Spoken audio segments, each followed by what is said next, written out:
This is the NZXT H1 Mini ITX case. And this is also the NZXT H1 Mini ITX case.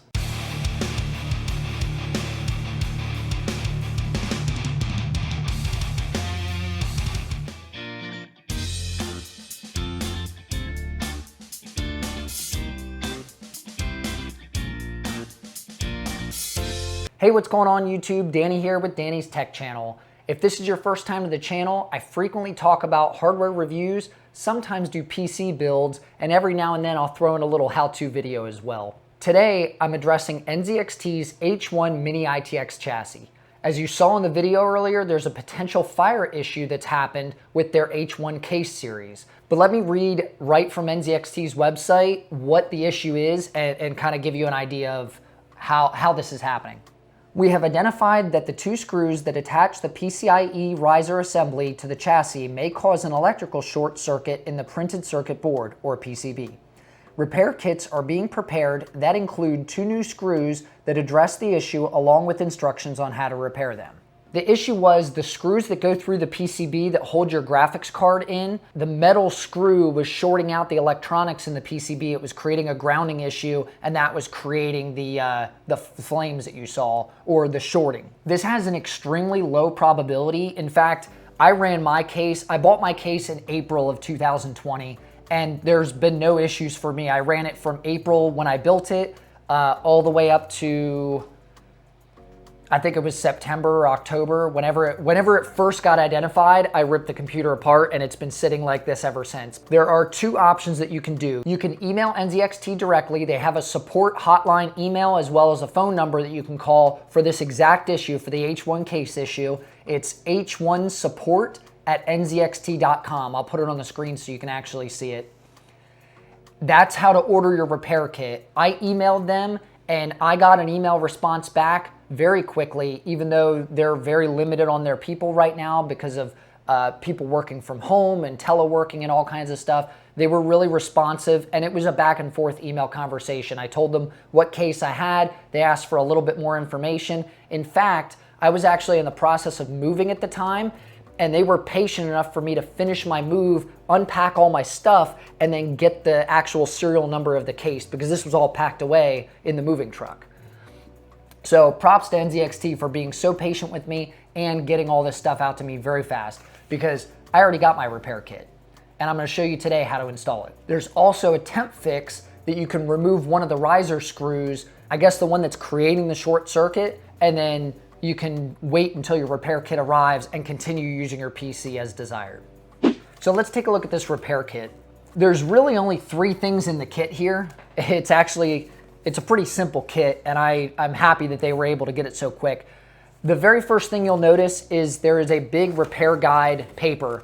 This guide has what's included in your kit as well as what tools you're gonna need. It also has step-by-step instructions with pictures showing you how to take your case apart, how to remove your graphics card, all that jazz.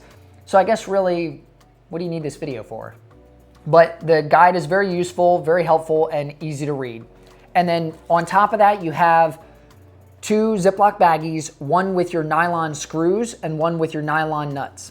It's only supposed to include 2 screws and 2 nuts, but they gave me 3 and 3, so I'm guessing they expect you to break one. But that's really what the repair kit consists of. I mean, you're just removing the screws in the case and replacing them with nylon screws instead of metal screws, so you don't create this electrical shorting issue that they're having. Let's get on to this walkthrough. Oh, I guess I should get this out of the way.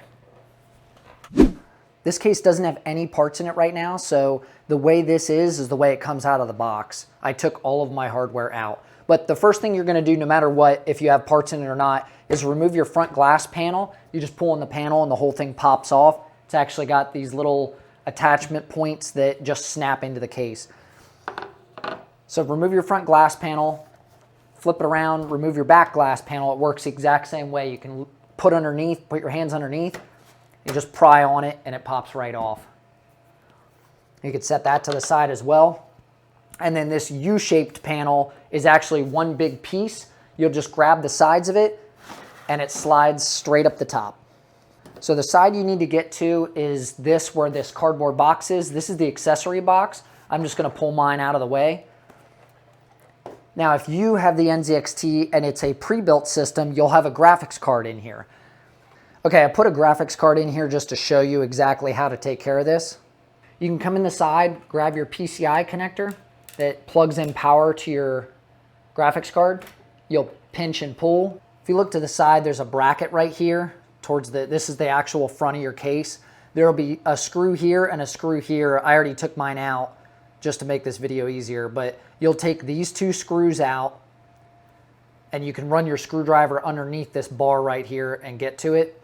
Once you take those out, you'll turn your case and there'll be a white retention button right here on the side of your graphics card. You push down on that and slide the card to the left. The card will actually release from its spot. You can lift up on it and kind of maneuver it out. Now that that's done, we're going to remove our bottom screw and our top screw from the PCB. Now, if you're going to just do the temp fix, this is the point that you'll get to be able to actually do your temp fix. All NZXT wants you to do, they just want you to take that bottom screw out there, then you'll be able to use your case until the new part arrives. Now, for those of us that are going to continue with the repair, I have the nylon screw here and I have the nylon nut. The issue for me is it's not magnetic, so I have to feed it in there.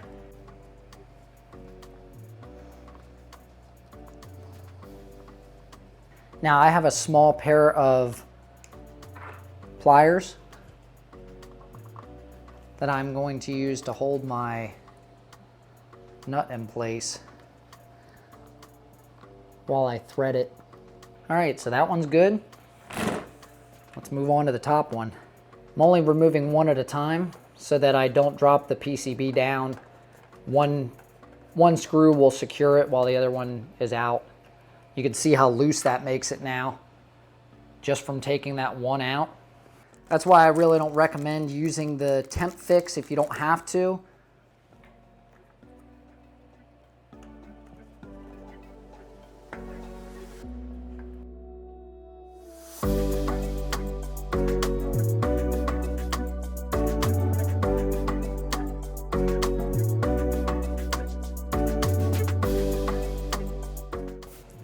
And then the opposite is true for install for the rest of the stuff. Once you get your two nylon screws in, you're just gonna reinsert your graphics card. You wanna make sure that these teeth line up with the back here for your graphics card, because you'll be able to then slide it forward. You can see the teeth going in and you'll hear it click. There's a positive click to it. It's then clicked in back here and this thing is secured. Then you're gonna reinstall your two screws at the bottom here so that you can tighten up the base. And you'll plug your PCI Express connector back into your graphics card. Make sure you have these things met together so that it slides in evenly. And you'll hear a positive click on that and you can see that it's meshed together right there. Then you'll take your U bracket. The filters go on the graphics card side and the CPU side. When you slide this down, you're gonna line up these tracks where your filters are. Kind of squeeze it together and it'll line up on these tracks here. And then the whole thing will just kind of slide down together. Push down, all your buttons will match up and everything. And you'll take your back panel, line it up, press. Whole thing's seated there. Your front glass is the same way. You're just gonna line it all up. Press in. Press in, and there you have it. That's it. My NZXT H1 case is ready to use once again. It was really simple. Like I said, NZXT got it out to me fast. They were super helpful with how accommodating I needed them to be, and the instructions couldn't be easier. I mean, it's technically 5 total steps, and that's if you have a graphics card in. If you just got the case like I did, in the state that it's in, it's even easier because you don't even have to remove the graphics card. You just swap the screws. Did this walkthrough help you? If it did, don't forget to subscribe down below so you can see more videos just like this one. Since this kit has come out and the release and everything of this issue, NZXT previously stopped sales of the H1 for about 2 weeks or so, or 3 weeks, to get this issue under control. As of the release of this video, They have added the NZXT H1 case back onto their website. You can get it in a white or a black variant. This is the black one. And the issue has already been resolved. All new cases from this point further are going to be sold without the issue, the riser card issue. They already have the fix applied. Whether you buy the BLD system with them in a pre-build already, or you buy the H1 case for your build at home, you'll be safe for the future. If you liked any of the music you heard in today's video, I get all my music from Epidemic Sound, and you can actually check it out free for 30 days if you click my link below. Thanks for stopping by to check out the H1 repair video. And as always, I'm Danny with Danny's Tech Channel, and I'll see you in the next one.